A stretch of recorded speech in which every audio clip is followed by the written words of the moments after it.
The Middle Ages. Everyone died of dysentery at the age of 16, the currency was misery, and color was not yet invented. Truly a magical time to be alive.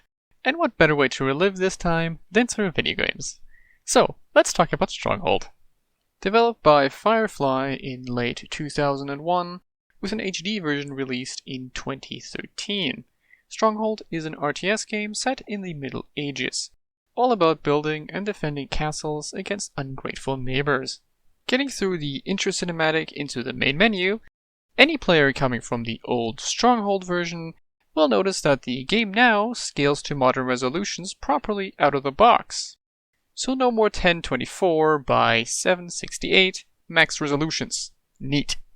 This and the fact that the UI has been properly scaled to fit the new resolutions are the biggest differences between the HD and non-HD versions. It might not be worth rebuying the game for just the HD upgrade, since the upgrades can be jury-rigged in, but when buying the game for the first time, no reason not to go for the HD version. Not to mention that, nowadays, it will take some effort to find the original versions in place of the HD version. But enough about that for now. How does a player go about getting into the meat of this game? First, there's a choice between military-themed missions or economic-themed missions, but this choice is very lopsided towards military, with easily 3 times the amount of missions in the military branch than the economic branch. Going with the military branch for now, the player gets to start the campaign, a siege or invasion, and if they have any friends, even a multiplayer match. The campaign is a series of 21 missions connected by a story that unfolds throughout the campaign.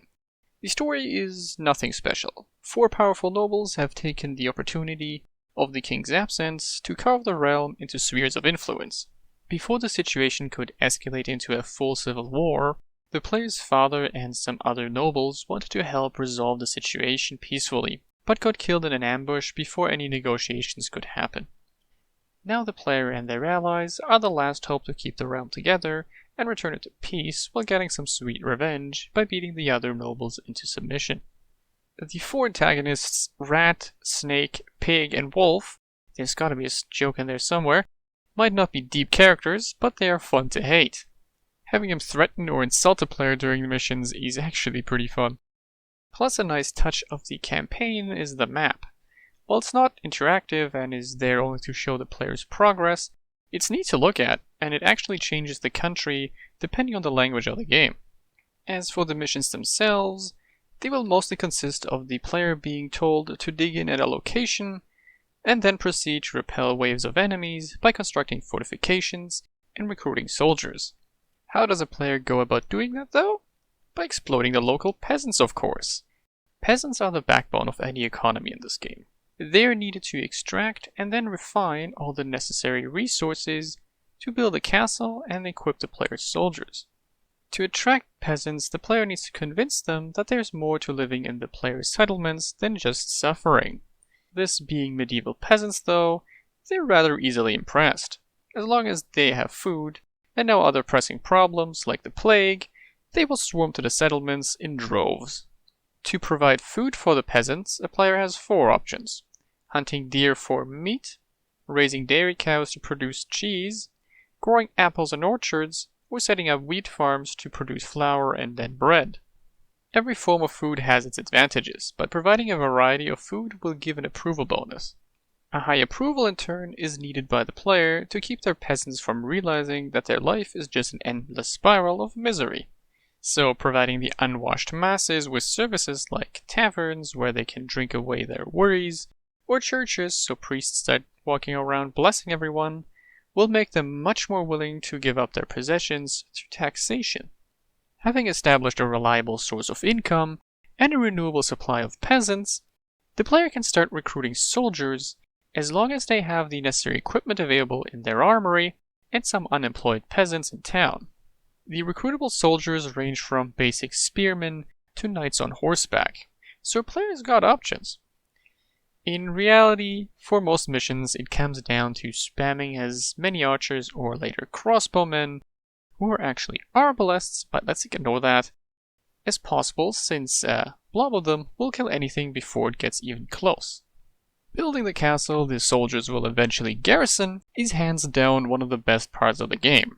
allowing a player to build a castle by placing every single part themselves, setting up a strange maze of walls, towers, and gatehouses, filling its paths with pitch traps that can be ignited by fire to burn enemies alive, and pitfall traps to spear them, lining the walls with mobs of archers and crossbowmen to turn any enemy into a pincushion, or more fancy things like ballistae, mangonels, or pitch throwers to set even more people on fire, only for the enemy to suddenly start ranting how they will wipe the player off the map, and then proceed to run their entire army face first into a wall of arrows and fiery death, is a truly beautiful thing to watch. It gets even better if they then proceed to berate their own troops for incompetence. The challenge of these missions is usually to find the right balance between building an economy and strengthening the castle's defenses, with the game switching it up on occasion by having the player collect and store certain resources in addition to just defeating the enemy's attacks. Some of these missions can be frustrating in the beginning, but once the player gets their foot in the door, so to speak, the missions mellow out, becoming noticeably easier as long as the player does not fall behind. The other kind of missions the player will encounter during the campaign are siege missions. In these missions, the player is tasked with taking down an enemy castle with a limited number of predetermined troops. It's a good idea and it fits into the theme of the game, but the execution leaves quite a few things to be desired.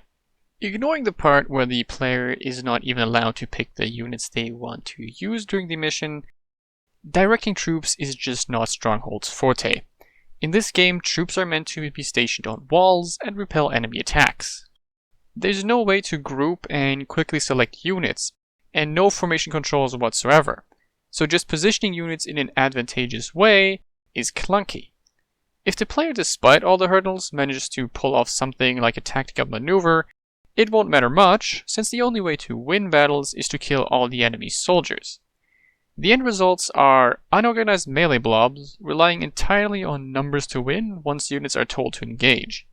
Winning these siege missions comes down to using siege equipment to make a hole in the castle walls, and then rushing the opening with melee units, hoping they kill the enemy lord before they are wiped out. There's probably an argument to be made here that this is how actual sieges played out. Still, it makes for rather unengaging gameplay, since there's not much a player can do to notably improve their chances of success.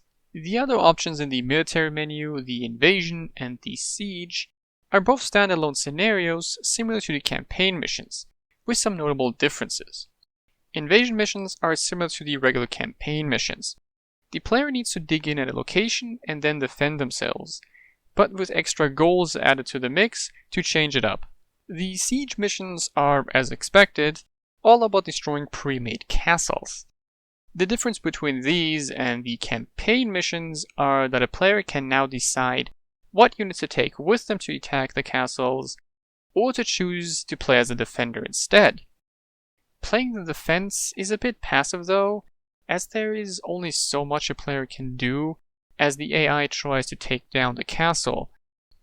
Moving on to the economic missions, there are two different kinds of scenarios to choose from: missions with goals to achieve, and free play. The missions are kind of hit and miss. They can be started either through the economic campaign or the economic scenarios. Both are pretty much the same thing. The only difference being that the campaign missions need to be unlocked by completing the previous missions before they can be played. The goals are usually to produce certain resources in a limited time, while defending against wild animals and dealing with natural disasters. The problem is that without a serious threat of enemy invasions, the mission needs to find other ways to make things difficult for the player. Some of the constraints missions have are fairly clever, and coming up with solutions is actually interesting. Others just feel arbitrary, with the player not being able to do much about them. Free play, on the other hand, is just great. The player gets to choose a map, and then they are allowed to do essentially whatever they want. Basic game economics still apply, but all buildings are unlocked and there is no lose condition. Even getting the Lord killed does not result in a game over.